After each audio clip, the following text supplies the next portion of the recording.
我係帶福音俾大家嘅。傳說中嘅馬太福音。你一定要遵從我嗰5戒。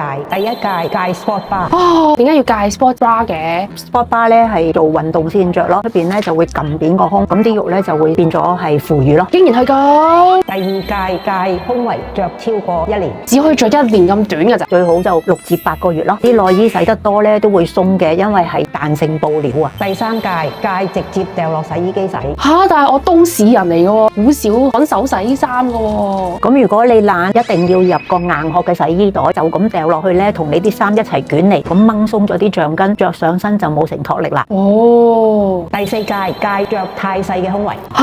我成日都咁做嘅喎。如果着細啲胸圍，逼啲嘅話，咁就可以夾到條事業線出嚟，有睇頭好多嘅。着翻一個啱嘅 size，咁你都會有事業線。你着得太細咧，個人會寒背，胸部脂肪咧走咗去腋下，甚至去到背部，反而得不償失咯。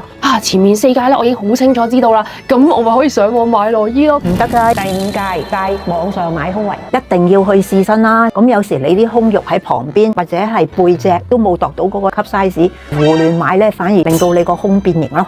咁我試咗身1次之後咧，我咪跟住個 size 買咪得咯。呢個款同另外一個款嘅相同 size 都未必啱你嘅。明白了。記得遵從我馬太嗰5戒福音。唔緊要，我哋嚟多次啊。記得遵從我馬太福音嘅5戒。